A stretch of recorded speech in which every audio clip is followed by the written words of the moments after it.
आज की वीडियो में आप लोगों को writers, film makers, directors in सब के द्वारा किए गए एक ऐसे मिस्टेक के बारे में बताने वाला हूं ना, जो अगर आप नहीं जानेंगे और आप उस मिस्टेक को करते रहेंगे ना, तो क्या होगा कि आप जब अपनी स्क्रिप्ट को लिखेंगे तो वो फिल्म जो है वो चलेगी भी नहीं और फिल्म बन करके रिलीज हो जाएगी। तो जो प्रोड्यूसर्स रहेंगे, जो फिल्म मेकर्स रहेंगे ना, वो उससे पैसे भी अच्छे ढंग से नहीं कमा पाएंगे। तो आखिर ऐसी मिस्टेक कौन सी है जो राइटर्स भी कर रहे हैं, डायरेक्टर्स भी कर रहे हैं, फिल्म मेकर्स भी कर रहे हैं? तो ये ट्विस्ट जो है ना, ये जानने के लिए इस वीडियो को पूरा लास्ट तक जरूर देखिए। चलिए शुरू करते हैं। हाय एवरीवन, मैं हूं आकाश रजक और आप देख रहे हैं आरएस फिल्म्स प्रोडक्शंस। चैनल पर नए हैं तो सब्सक्राइब जरूर कर लीजिए। देखिए, जो मिस्टेक के बारे में आप लोगों को बताने वाला था ना, वो मिस्टेक क्या है और वो क्यों मैं आप लोगों को बता रहा हूँ, ये भी आप लोगों को बता देता हूँ। देखिए, अभी रिसेंटली हम लोगों ने एक स्क्रिप्ट का काम किया किसी प्रोडक्शन हाउस के लिए। तो क्या हुआ ना कि उस प्रोडक्शन हाउस ने स्क्रिप्ट में जो मिस्टेक कर रखा है ना, उसके बारे में मैं आप लोगों को यहाँ पर बता रहा हूँ। देखिए, उसका नाम तो मैं आप लोगों को यहाँ पर नहीं लूंगा, वरना फिर वो जो पर्सन है, जो प्रोड्यूसर है, वो समझ जाएंगे कि हम मुझको ही टारगेट करके ये इस वीडियो को बना रहे हैं। तो इसलिए मैंने यहाँ पर उनका नाम जो है ना वो सीक्रेट रखा है, मैं नहीं बता रहा हूँ आप लोगों को। आप लोगों को बात जो है वो मैं आप लोगों को बता रहा हूँ। देखिए, हम लोगों के पास एक सेंसर स्क्रिप्ट का काम आया, जिसमें सेंसर स्क्रिप्ट हम लोगों को रेडी करके देना था, हमारी कंपनी को रेडी करके देना था। तो जो सेंसर स्क्रिप्ट रहती है ना, वो नॉर्मल स्क्रिप्ट से अलग रहती है। नॉर्मल स्क्रिप्ट जिस तरीके से लिखी जाती है शूटिंग फिल्म को करने के लिए, वैसे सेंसर स्क्रिप्ट जो रहती है ना, वो सीबीएफसी यानी central board of film certification में फिल्म की सर्टिफिकेट लेने के लिए लिखी जाती है। वहां पर वो सबमिट करनी पड़ती है स्क्रिप्ट को। तो वहां पर जो स्क्रिप्ट सबमिट की जाती है वो सेंसर स्क्रिप्ट अलग होती है जो स्क्रीन प्ले या फिर स्क्रिप्ट रहती है उससे।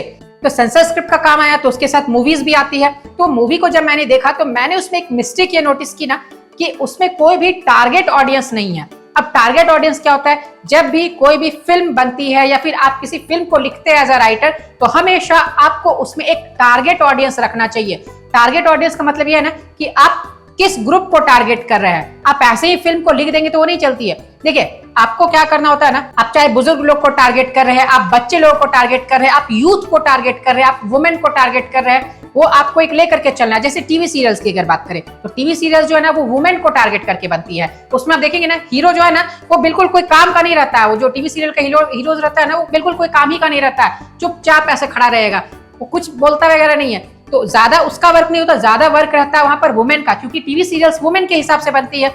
फिर जैसे फिल्में होती है तो फिल्मों में अलग अलग लोगों को टारगेट किया जाता है, अलग अलग ग्रुप्स को टारगेट किया जाता है। जैसे कभी बच्चों को टारगेट करके बच्चों की मूवीज बनाई जाती है, जैसे हनुमान वगैरह है। कभी यूथ को टारगेट करके मूवीज बनाई जाती है, जैसे अभी हाल फिलहाल आई थी 12th फेल, वो यूथ को टारगेट की हुई थी। फिर कभी बुजुर्ग को टारगेट किया जाता है, जैसे बागबान मूवी है। हालांकि उसे सभी लोगों ने देखा और पसंद किया, लेकिन मेनली वो टारगेट की हुई थी बुजुर्ग लोगों पर, कि बुजुर्ग लोगों के साथ जो अत्याचार हो रहा है उस पर वो बेस्ड थी। अब देखिए, जो मूवी हमारे पास आई ना, उसमें कोई भी टारगेट ऑडियंस नहीं था।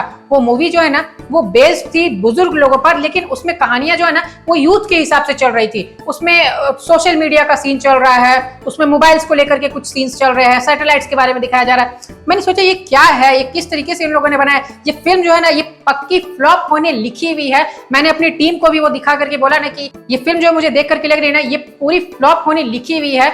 लेकिन फिर भी मैं कुछ कह नहीं सकता हूँ ना। अब जिन्होंने बना करके कंप्लीट कर ली, हम लोगों के पास काम आया, तो हम लोगों को तो उसे करके देना है। जो उसने पहले से बना करके रखा है उसे देख करके सेंसर स्क्रिप्ट टाइम कोड के जरिए लिखी जाती है, डिस्क्राइब वगैरह करके, वो अलग चीज है। कैसे लिखी जाती है वो अलग बात है, लेकिन उसके जो मूवी रहती है ना, मूवी को देख करके ही एग्जैक्ट टाइम के हिसाब से सेंसर स्क्रिप्ट लिखी जाती है। तो अब वो तो चेंज हो नहीं सकती है, क्योंकि वो सीबीएफसी में सबमिट होने को है मूवी। अब मैंने ये देखा ना, तो मुझे लगा कि इस टॉपिक पर वीडियो बनाना चाहिए और आप लोगों को यहाँ पर अलर्ट कर देना चाहिए कि कभी भी आप कोई स्क्रिप्ट को लिखते हैं या फिर आप as a director, as a film maker किसी स्क्रिप्ट को सेलेक्ट करते हैं, तो आपको टारगेट ऑडियंस जरूर देख लेना चाहिए कि उसमें कोई टारगेटेड ऑडियंस है या नहीं है। अब मान लीजिए आप बच्चों को टारगेट करके मूवीज बना रहे हैं और वहां पर आप दिखा दे रहे हैं बड़ों लोगों की कहानी, तो बच्चे नहीं देखेंगे। तो यही बात मैं आप लोगों को समझाना चाह रहा था कि कभी भी आप कोई स्क्रिप्ट को लिखे या फिर आप कोई फिल्म को बनाए, किसी फिल्म की शूट करें, तो उसमें टारगेट ऑडियंस को जरूर रख लीजिए। एक छोटी सी बात मैं आपको और बता दूं, आप किसी कम्युनिटी को भी टारगेट कर सकते हैं। जैसे मान लीजिए कि आप बंगाली बेस्ड मूवीज बना सकते हैं, बंगाली फैमिली दिखा सकते हैं, आप बिहारी फैमिली दिखा सकते हैं। तो आई होप की बातें आप लोगों को समझ में आ गई होंगी। तो जाते जाते मैं आप लोगों को बता दूं, दिवाली स्पेशल ऑफर जो है वो शुरू हो चुकी है। आप लोगों को हमारे किसी भी कोर्स, हमारी किसी भी ई बुक्स में 50% का डिस्काउंट दिया जा रहा है। जो हमारी कोर्सेज है, जो हमारी ई बुक्स है, जितने भी प्राइसेस हमारी ऑफिशियल ऐप दृश्य फिल्म्स में है ना, आपने पहले से भी देखा होगा अगर आपने डाउनलोड करके रखा है हमारे ऑफिशियल ऐप को, तो उसमें जो भी प्राइसेस आपको दिखा रही थी ना, उससे आपको अभी 50% की डिस्काउंट कर दी जाएगी। तो आपको बहुत ही कम प्राइस में भी मिल जाएगी कोर्स या ई बुक्स। तो अगर आपको बाय करना है तो आप हमें स्क्रीन पर देखे नंबर पर कांटेक्ट कीजिए, और कोर्स या फिर ई बुक्स को बाय कर लीजिए। बहुत ही गजब का ऑफर है।